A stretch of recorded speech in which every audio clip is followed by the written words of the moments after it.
Olá, meu nome é Nath Afonso, eu sou mãe de uma menina muito linda e fofinha chamada Alice, de 4 anos e que é autista. Hoje eu quero falar com vocês sobre o dia 2 de abril.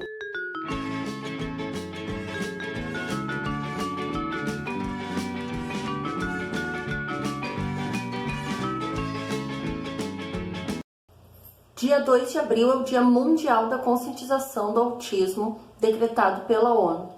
O autismo, transtorno do espectro autista, é um transtorno do neurodesenvolvimento que afeta na interação social, na comunicação e no comportamento. Segundo o Centro de Controle de Doenças dos Estados Unidos, em 2004, uma para cada 166 crianças era diagnosticada com autismo e atualmente uma a cada 54 crianças está dentro do espectro autista. Ou seja, esse número só cresce. Se você ainda não conhece alguma pessoa que tem autismo, certamente você vai conhecer. No Brasil não temos dados oficiais, mas estima-se que 2 milhões de pessoas estão dentro do transtorno do espectro autista. Ou seja, são quase 10 milhões de pessoas, famílias que estão afetadas. Também existem muitas pessoas que não têm diagnóstico de autismo. Sabemos que a prevalência do autismo é maior em meninos, estima-se de que 4 para cada uma menina, mas as meninas mascaram muito mais os sintomas, então muitas nem sabem que têm autismo, ou seja, muito menos têm o diagnóstico. Um bebê de 1 ano que não dá tchau tchau, não manda beijo, não aponta para o que quer, não balbucia, que aos 18 meses não fala já palavrinhas soltas e que aos 24 meses não fala palavras combinadas, como por exemplo dar água, não é só um bebê que tem o seu tempo de evolução. Não caia nessa. Esse bebê pode estar em risco e pode sim ter autismo. Um bebê que não atende quando é chamado, não olha muito para pessoas, para os pais, para a família, dá pouca atenção, sorriso social, não brinca com os objetos de uma forma mais criativa, menos repetitiva e funcional, deve ser encaminhado para o neuropediatra ou para o psiquiatra infantil. Eu me referi a não caia nessa da questão do tempo da criança, eu digo por experiência própria, porque é muito fácil a gente, quando está com essa suspeita, dividir essa angústia com outras pessoas e simplesmente, por falta de informação e conscientização, dizerem: não, tudo bem, daqui uns dias vai estar falando, daqui uns dias vai estar fazendo isso. Não, cada dia é precioso, essa criança precisa sim ser colocada como grupo de risco, mesmo que não venha ter o diagnóstico, precisa ser encaminhada para a intervenção precoce. E por que ela precisa ser encaminhada para intervenção precoce, independente de um diagnóstico? Porque se ela for autista ou não, ela vai sanar os seus atrasos no desenvolvimento, e se for autista vai ter um prognóstico melhor, porque os melhores prognósticos se dão por 3 fatores: o diagnóstico precoce, a qualidade das intervenções e a intensidade das terapias. Por falar na intensidade das terapias, aí vem outra questão que temos que conscientizar e falar muito.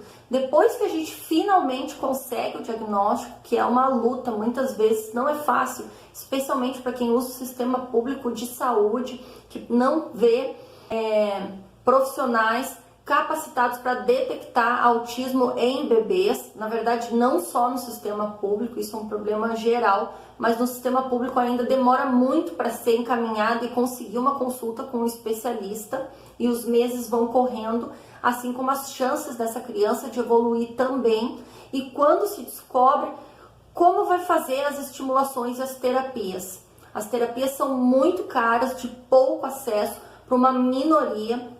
Tratamento de autismo hoje em dia virou uma coisa de luxo, é em média quase de 20 a 50 mil reais por mês, um tratamento que se diga mesmo com tudo que deveria ter, com terapia ocupacional, com fonoaudiologia, terapia comportamental intensiva de média de 20 a 40 horas, conforme, claro, o caso e a necessidade da criança.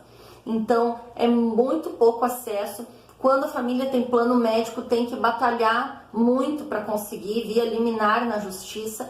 E a família que não tem plano e que depende do SUS, às vezes vai ser encaminhada para o CAPS Nada contra o CAPS, mas é baixa qualidade do atendimento, porque normalmente as terapias são em grupos, não são individualizadas. Muitas vezes a criança já chega desorganizada na terapia, aproveita muito pouco, e o período de tempo e a frequência é muito baixa perto do que essa criança necessita. Superando-se então a questão de colocar a criança em risco ou de ter um diagnóstico, vem a questão do tratamento que eu acabei de citar, e depois disso a parte da escolarização. A gente sabe que as crianças com autismo precisam de estar em classes que sejam especiais ou escolas com inclusão, mas com profissionais capacitados, e isso não é a realidade. Nós temos muitas leis em defesa da pessoa com deficiência, temos leis também específicas para indivíduos com transtorno do espectro autista, mas elas muitas vezes estão só no papel e não são cumpridas. E quando eu digo não são cumpridas, não só no sistema público, mas sim também nas instituições privadas, principalmente. Que a gente vê muito professor recebendo esses alunos sem ter recebido um treinamento ou uma capacitação. Esse aluno sem ter materiais estruturados, sem um PEI, um plano individualizado especial para essa criança. E isso tudo, a falta de terapia, a escola não ser da forma adequada, vai impactar no prognóstico e na futura autonomia desse indivíduo com autismo. Passando então essa questão ainda da escola, o autista cresce, o autista não vai ser para sempre criança, não vai ser para sempre bebê, ele vai ser um jovem e esse jovem vai ser adulto. E quando ele for jovem ou adulto, os cuidadores dele, os pais, na maioria das vezes, podem não estar mais aqui. E quem vai cuidar desses indivíduos? Que assistência eles têm? A gente precisa então falar muito ainda sobre desenvolver o pleno potencial desses indivíduos, deles serem incluídos, de terem espaço, deles encontrarem coisas que profissionalizem eles, centros de convivência e também as moradias assistidas, para ter uma dignidade até o fim de sua vida e na ausência dos seus pais aqui. Então o que a gente encara é não só um diagnóstico de autismo dos nossos filhos, mas também um cenário muitas vezes devastador e aterrorizante quando a gente descobre que precisa de tudo isso e tem tão pouco ainda amparo. Então eu, como mãe de uma menina com autismo de 4 anos, Alice, falo aqui que esse dia da conscientização do autismo é muito mais do que as pessoas conhecerem o autismo, mas é um dia de luta, como todos os dias, de todos os anos, em busca do que a gente precisa para os nossos filhos, pelos autistas, os direitos deles. O autista merece respeito e merece ter uma vida digna por todas as suas fases, desde a infância até a fase adulta. Como você pode ajudar? Fazendo pressão ao poder público, contribuindo, ajudando as ONGs que estão surgindo sempre, esses trabalhos que têm voluntários, denunciando a escola que o seu filho frequenta e que o amiguinho com autismo está sem mediador, que não tem material com planejamento, aquela criança que fica só fora de sala caminhando pela escola e não está recebendo os mesmos direitos. Pense, se fosse o seu filho, como você se sentiria? Essa causa não é só nossa, essa causa é de todos. Mais conscientização, mais respeito ao espectro. O autismo é um espectro muito amplo, desde os mais leves aos mais severos. Não seja conivente ao que você vê que está errado acontecendo. Entre em defesa dessas pessoas que nós muitas vezes não conseguem relatar o bullying que elas sofreram. Aliás, por falar em bullying, instrua seus filhos a serem amigos dos autistas. Digam que os autistas não são bichos de 7 cabeças, autismo não é doença, logo também não é contagioso. Contagioso, sim, é o preconceito. Então, nesse dia 2 de abril, mais conscientização. Ligue para aquela mãe que não é vista, que não tem um filho autista, que é um gênio, que tem altas habilidades, mas que sofre calada na sua casa, que não tem nem 1 minuto para tomar um banho sozinha, descansada, porque seu filho precisa de suporte constante, ou muitas vezes até sofre crises ou se autoagride. Então você pode ligar, porque nesse período agora de coronavírus, visitar não vai ser possível, mas você pode fazer um vídeo, pelo menos ouvir essa pessoa, você já vai estar ajudando.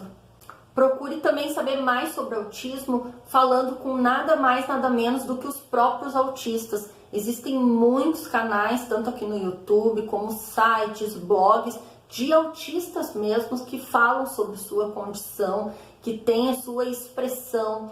Eu falo aqui representando a minha filha, que ainda é pequena. Eu espero que ela, no futuro, possa falar e lutar também pelos seus direitos. E claro, ela sempre vai me ter de apoio com ela. Bom, o meu recado é esse, então. Um feliz dia 2 de abril para todas vocês. Mostrem os filhos de vocês nas redes sociais, vistam-se de azul, vamos ter visibilidade e não vamos esquecer de continuar lutando pelos nossos direitos. Se vocês gostaram desse vídeo, não se esqueçam de curtir e compartilhar com outras famílias. Um beijo e tchau!